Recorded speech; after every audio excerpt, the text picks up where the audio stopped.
Toby's Kitchen. Tonight, we're gonna be making my famous chicken piccata. And I say that because there's a lot that's similar to your standard chicken piccata, but we've got some secrets up our sleeves here tonight, and we're gonna show you those that just take this to a whole nother level. First, we need to start by taking our chicken breasts. Now, you can buy the thin cut ones at the supermarket or at a butcher, but I like to just buy the regular size chicken breasts and cut it myself, because, well, you save a lot of money doing that over time here when you make a lot of chicken. So I like to flip it over, kind of like, call this its backside here, because you can kind of see the contour. We want to try to cut this into about even sized pieces. So you can see this part of the chicken breast is a little bit thicker. So I'm going to take this part off to try to even out the rest here. So you just kind of hold your hand on the top, get a nice sharp knife, and kind of cut straight across here. And if you have some odd shaped pieces, that's fine. But as you can see, we took that bigger piece off, and now we've got this left, and we can cut this one more time, and this will make 3 chicken cutlets. So we take this, and we're gonna do the same technique here. We're gonna cut all the way through. And now we've got 3 pieces about the same thickness. Now the next step I'm gonna do is I'm gonna take a meat hammer here, and I'm gonna use the spike side, just kind of tenderize it with some nice light hits, kind of to help tenderize it and even out chicken breast for cooking. All right, so we'll be right back with you with the next step. Okay, you probably could have guessed it, but we're gonna season our chicken with Kinder's salt, pepper, and garlic. Now you could just use salt and pepper here, but I think the garlic adds a little flavor. We've got a little bit of flour here on the plate, as you can see, and I'm gonna season our flour just a tad here also.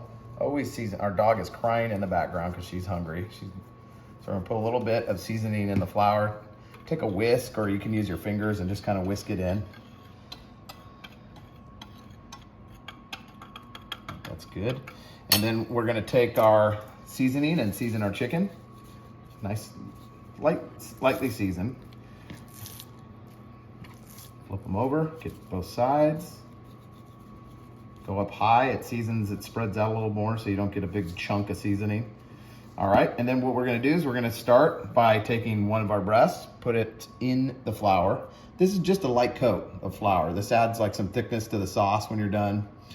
And Kimber back there is not happy that she's not eating yet, so maybe after this take we'll give her some food. So as you can see, just a nice light coating. It doesn't have to cover perfectly, but you can see that. That's ready to go in the pan. And we're just gonna do that for each one of our chicken cutlets here, one after another. Like I said, it doesn't have to be like perfectly coated on there. We're just doing this, it kind of protects the meat from burning. Shake off the excess and go to the next one. And we'll be right back with you when we go to our next step. Well, we've got Kimber fed, so hopefully she doesn't whine throughout the rest of the video. She looks pretty happy having her dog food mixed with some chicken and rice. It's her favorite. Okay, so we've had our pan here preheating on medium heat for about 5 minutes. We're gonna I've added some olive oil, maybe about 3 or 4 tablespoons. And this is regular, original olive oil. I like to use this for this recipe. You could use extra virgin, or you could use avocado oil, but I think for an Italian dish like chicken piccata, original olive oil is the way to go. All right, so then we're gonna kind of coat our pan, make sure it's nice and coated, swirl it around a little bit. Take some of our chicken, lay it away from you, so if it splatters, it does not splatter towards you. You should hear that nice sizzle sound that you're hearing. And you don't want to overcrowd the pan. So if you have a lot of chicken to cook, cook it in batches. So I think we're probably good with that there. And we're gonna cook it on each side for maybe about 2 to 3 minutes, or until the chicken's done. So we want to get a nice sort of light golden brown color on each side, because it is going to go back in the pan a little bit later. So it doesn't have to be like fully cooked. We can go about 90% cooked here. All right, it's time to flip these. You can tell because you've got white coming through all the way up the middle. So you're gonna grab your chicken, flip it. See how it has just a nice light golden brown? That's what we're looking for. Perfect. All right, so that was about 3 minutes on that side. We're gonna do another 3 minutes on this side. Then we're gonna take them off and let them rest, because we need that pan to make the pan sauce for the piccata. Okay, folks, it's time to take these out. As you can see, a nice golden brown color on them. And we're gonna put these on a separate plate and rest them. If you have some more chicken to cook, go for it. Put it like I do. I have another batch to cook. We're gonna let these rest. All right, so all of our chicken is done cooking and resting on a separate plate. We're gonna make our piccata sauce here. So we're gonna start, and this is how I do it. It might not be authentic. This is how I like to do it. We're gonna take 2 tablespoons of butter, and our pan's still hot. And we've got a little bit of that olive oil left.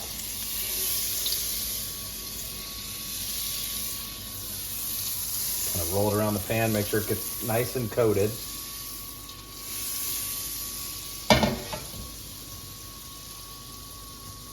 All right, and then we're gonna take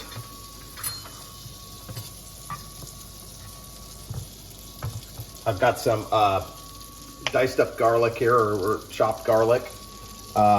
We're gonna take maybe about a clove and a half's worth of garlic, and we're gonna put that in the pan. And we're just gonna let this kind of get, just get a little bit fragrant, which is gonna be very quick. The fresh garlic, this is fresh garlic now. Don't use that pre-minced stuff. This is time for fresh garlic. So that's about all you need. You don't want your garlic to burn. Then we're gonna take maybe about a quarter to a half a cup, depending on how much you're making, of white wine. You can use any white wine. This happens to be Chardonnay. It's maybe a half a cup of Chardonnay. Smells so good. And this is we're gonna cook all the alcohol out of that wine, and we're gonna be left with some beautiful flavor there. And then we're gonna take a little bit of chicken broth or chicken stock. This is the less sodium kind here. And we're gonna do about the same amount there, about a quarter cup. And then we're gonna take a little bit of Dijon mustard. Put a little bit, you don't need that much, maybe about a tablespoon or so. And we're gonna let that kind of cook into the sauce. It adds some nice flavor in the background, and that'll cook down. And then here's the secret weapon here. We've got some sliced pepperoncinis.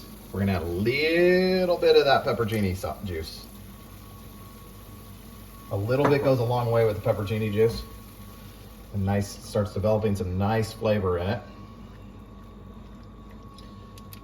And I'll be right back with you for the next step. Okay, I've got my heat turned down to kind of after all that wine reduced, we've got my heat turned down to medium low. We're gonna add the juice of half a lemon here. This is the key, another key ingredient to piccata. It's gotta have the lemon juice. You could add a full lemon. I think that adds just the right amount of lemon. Then we're gonna add our capers. Now these are capers right from the jar, and I rinse them in water so that it takes some of that pickly flavor out. So we've rinsed those. And then here's the other part of the secret weapon. We've got some sliced pepperoncinis, and we're gonna pour that all in there. Maybe, I don't know, about half a cup of sliced pepperoncinis. It all kind of depends on how much you want. Then we're gonna turn this heat up just a tad to just under medium. Let these flavors kind of marry together. And you don't need to really add any salt because the pepperoni juice has salt in it. It's nice and salty already. There's no need to add salt, no need to add pepper. We've already salted and peppered our chicken, as you saw earlier. And the garlic also has kind of a salty flavor to it.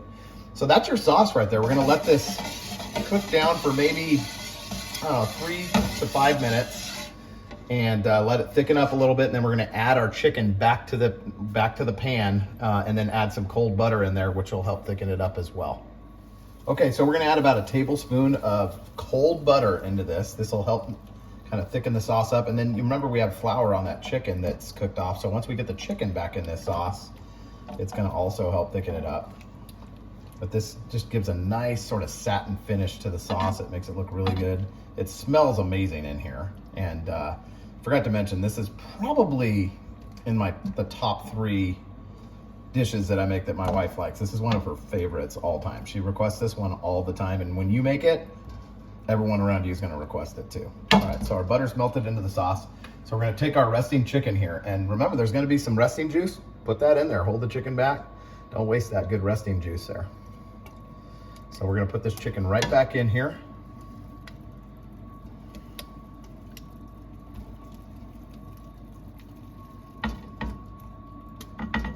See, I like to use a nice big pan, as you can see, so you can put plenty.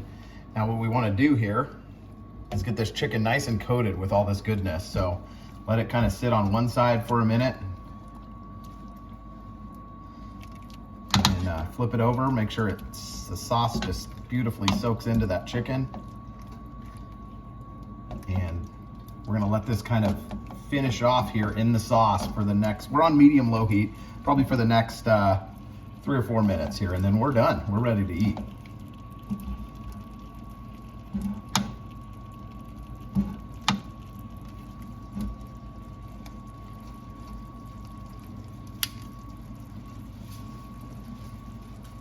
Okay, so our chicken piccata in the sauce is completely ready to go, ready to be plated. You can put this on a nice platter and serve it family style, or you can dish it up and plate it up individually. But as you can see, our sauce is thickened up beautifully.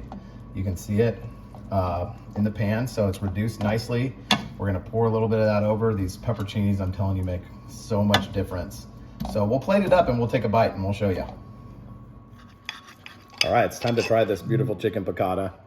We've got our capers and our pepperoncinis. That's so good. All you taste is that. You get that nice lemony, creamy flavor. The pepperoncinis really shine through on this.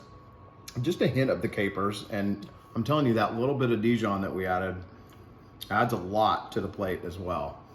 We've got some nice green beans and some truffle red potatoes, which you can check out in another recipe that we've got on the channel. And make this at home, it's really good.